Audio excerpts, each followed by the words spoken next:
Chapter 32. No, Chapter 31. I got a little ahead of myself. Here we go. Chapter 31. Back at George's school, the pupils in the hall were getting restless and bored. Kids were shifting around in their seats, whispering and giggling as a series of nervous, solemn-faced competitors from the different schools battled to gain their attention. However, no one was more agitated or jumpy than Dr. Reaper, who was sitting in the front row with the principal and the other judges. "Sit still, Reaper. Good heavens, man," hissed the principal out of the side of his mouth. He was feeling very irritated with Dr. Reaper for behaving so badly in front of the teachers and principals from the other schools. So far, he hadn't bothered to listen to any of the presentations and hadn't asked a single question. All he had done was anxiously check the order in his program and crane his neck around to look at the hallway behind him. "I'll just go make sure George is up to speed with his speech," Reaper whispered back to the principal. "You will not," spluttered the principal. "George will do perfectly well without you. Try and show some interest, would you? You're letting the school down." The boy on stage finished his speech on dinosaur remains. "So that," he concluded brightly to his tired audience, "is how we know that dinosaurs first walked on the earth 230 million years ago." The teachers dutifully clapped as he clambered down from the stage and went back to join his school group. The principal stood up. "And now," he said, reading from his notes, "we have our last contestant, our own George Greenby from this very school. Can we give a big welcome to George, whose topic today is—" The principal paused to read his notes again. No, that's correct," said Dr. Reaper hurriedly. He stood up. "George's talk will be on the subject of Cosmos, the world's most amazing computer, and how he works." "Hooray for George!" he cheered, but no one joined in. Then a long silence followed as everyone waited for George to appear. When he didn't, the noise level in the room rose as the kids, sensing the prospect of a swift end to the school day, rumbled with excitement. The principal looked at his watch. "I'll give him 2 minutes," he said to the other judges. "If he hasn't shown up by then, he'll be disqualified and we'll get on with the prizes." Just like the pupils, the principal was thinking how nice it would be to get home early for once, so he could put up his feet with no pesky kids getting in the way. The clock ticked, but still there was no sign of George. With just seconds to go, the principal turned to the judges and was about to announce the competition closed when a flurry of activity at the back of the hall caught his attention. A group of people seemed to have come in.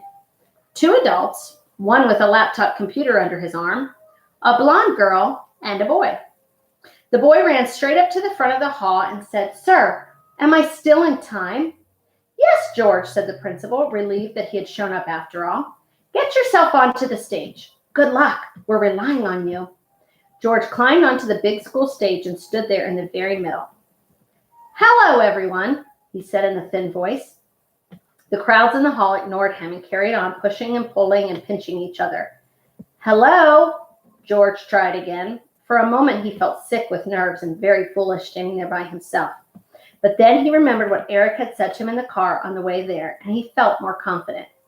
He pulled himself up straight, threw his arms out to either side, and yelled, "Good afternoon, Alderbash School!" The kids in the audience fell silent in surprise. "I said," bellowed George again, "Good afternoon, Alderbash School!" "Good afternoon, George," the room shouted back at him. "Can you hear me at the back?" asked George in a loud voice, leaning on the wall at the back of the hall. Eric gave him a thumbs up. "My name," continued George, "is George Greenby, and I am here today to give a talk. The title of my talk is My Secret Key to the Universe." "No!" cried Dr. Reaper, jumping out of his seat. "That's wrong." "Hush," the principal said angrily. "I'm leaving," said Dr. Reaper in a furious temper. He tried to storm out of the hall, but got halfway down the center aisle when he saw Eric standing at the back. Eric gave him a little wave, smiled, and patted Cosmos, whom he was carrying under his arm. Reaper turned a shade of light green and slunk back to his seat at the front, where he sat down quietly once more. You see, George carried on, I've been really lucky. I found a secret key that's unlocked the universe for me. Because of this secret key, I've been able to find out all sorts of things about the universe around us. So I thought I'd share some of the stuff I learned with you. Because it's all about where we came from, what made us and what made our planet, our solar system, our galaxy, our universe. And it's about our future. Where are we going? And what do we need to do to survive centuries into the future?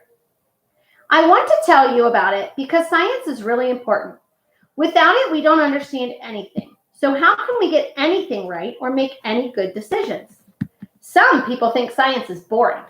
Some people think it's dangerous. And if we don't get interested in science and learn about it and use it properly, then maybe it is those things. But if you try and understand it, it's fascinating. And it matters to us and to the future of our planet. Everyone was listening to George now. When he stopped talking, there was complete silence. He started again. Billions of years ago, there were clouds of gas and dust wandering in outer space. At first, these clouds were spread out and scattered. But over time, gravity helping, they started to shrink and became denser and denser. And we find on page 286 information about the Earth. Earth is the third closest planet to the sun. The average distance to the sun is 93 million miles. A total of 70.8% of the surface of the Earth is covered with liquid water, and the rest is divided into 7 continents. These are Asia, Africa, North America, South America, Antarctica, Europe, and Australia. This definition of continents is mostly cultural since, for instance, no water expanse divides Asia from Europe. Geographically, there are only 4 continents that are not separated by water: Eurasia, Africa, the Americas, Antarctica, and Australia. The remaining 0.5% is made up of islands, mostly scattered within Oceania in the Central and South Pacific. A day on Earth is divided into 24 hours, but in fact it takes Earth 23 hours, 56 minutes, and 4 seconds to rotate itself. There is a 3-minute and 56-second mismatch over a year. This adds up to the 1 turn the Earth makes by going around its orbit. An Earth year is the time it takes for the Earth to complete 1 revolution around the sun. It may vary slightly over time, but remains about 365.25 days. So far, the Earth is the only known planet in the universe to harbor life. It's pretty cool. Chapter 32 will be next. Stay tuned.